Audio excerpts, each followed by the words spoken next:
My name is Kurt Ackerman, and we have just officially kicked off with our Local Voices panel discussion. And I am with the South African Urban Food and Farm Trust, and we are the hosts of the Food Dialogues that we first hosted back in 2014. So for 2021, we've taken last year's event as a point of departure, trying to bring further diversity of voices into the dialogue regarding our food system. We are so pleased to have at the session today Leonie Joubert moderating. Thank you, Kurt, and lovely to join all of you, and lovely to be able to introduce today's panelists to you.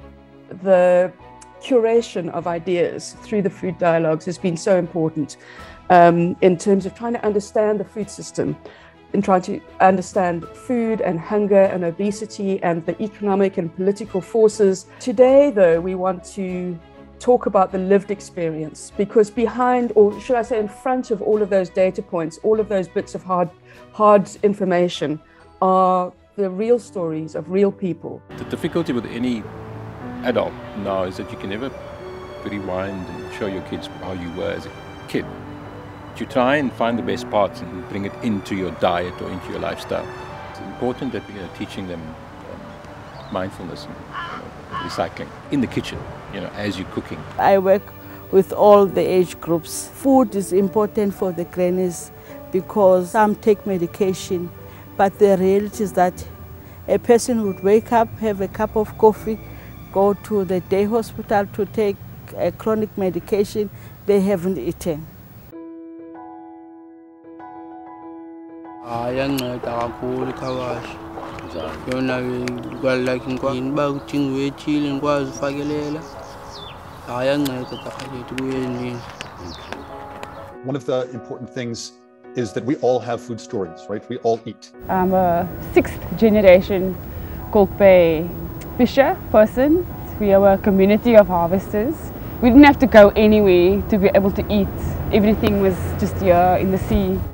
And in our own ways, of course, we're all experts. Tracy, can you start by telling us a story, a memory of a meal from your childhood that most locates you within your family, community and culture? Food for us was very much just part of, we'd get up, and if my mom didn't have money to buy food or to buy meat, we'd just go down to the rocks and she would harvest what we call a klipkos, but most people call it a Venus ear. And my mom would go there with a screwdriver and she'd pull enough to make a pot of food, and she'd make a beautiful pot of klipkos curry with peas and potatoes and rice for dinner. Food has always been a positive in my life. Food is always comfort. Food made you think of home, made you think of mom, and made you feel safe. Sindiswa, tell us about the meals that you make each day in your home for these kids that keeps them coming knocking on your door. For years, when I was looking at the families that they are suffering like me, I always want to go and put my nose in so I can provide something. There are children that they are not going at school, it's difficult at their homes to get food. All my food that I'm cooking, to me, is so special. What you actually realize is how important it is for your performance. So that's when I started kind of educating myself on what to actually eat. I've had to kind of make the sacrifice on what tastes good and what's actually good for my body. One of the things you said in our conversation earlier was how difficult it is to get kids to want to eat healthy food. We black people, as you can see, even to our children, they're not mad about the veg.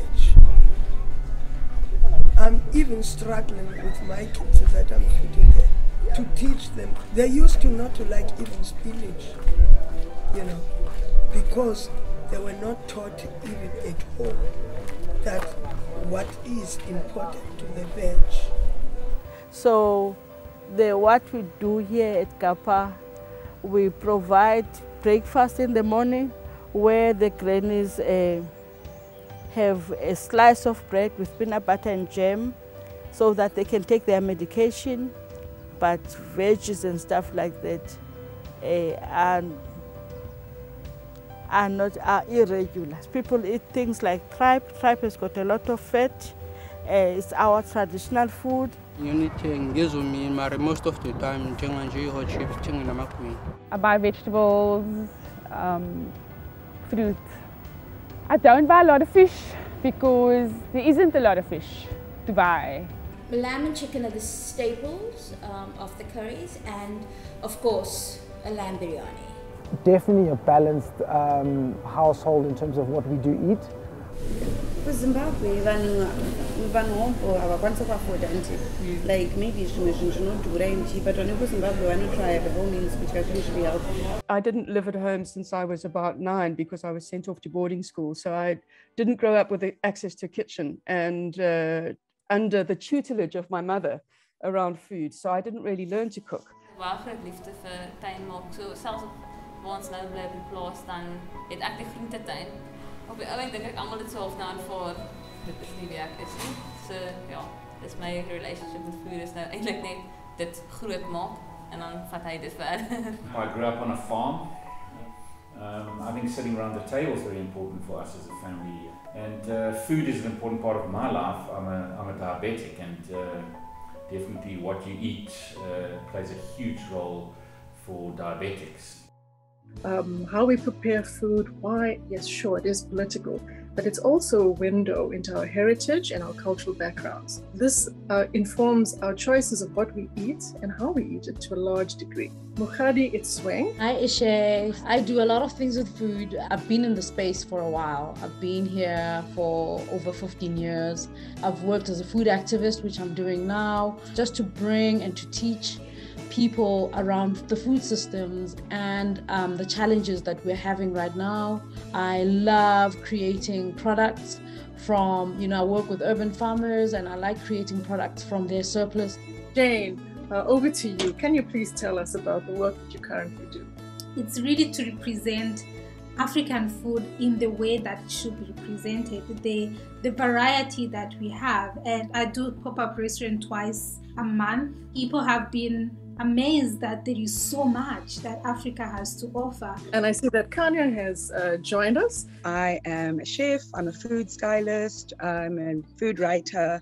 You wrote a wonderful book last year, an ebook called Shit's Real, Let's Heal. Because I had just come out of a space where, I had been diagnosed with depression and, bipolar disorder. The important message in the book is just about kind of eating as a form of self-care, just kind of eating as a form of healing and meditation as well, and just like helping people to get back in the kitchen by, like creating aspirational looking plates, but which are really, really simple to put together. Mokgadi has chosen what she calls the wasteless plate. It's basically just showing you what you can do with a pumpkin, for instance. South Africa wastes 10 million tons of food every year. When you start to make money, you stay away from the greens, you stay away from, from the veg. You only have meat. The Wasteless Kitchen is about consciousness, is about waking up and understanding the impact that each and everyone's decision in the kitchen has on our future and also on the future generations. So for me, it's very important that they know that there is more to African food than maize meal, pap, and meat. An important, interesting, and beautiful conversation. So much shared and so much learned. That's the basic human needs, food. And that the legacies will still live on. Yeah, food plays a big part in what we do here. What I'm doing, it made me have a big heart for everyone.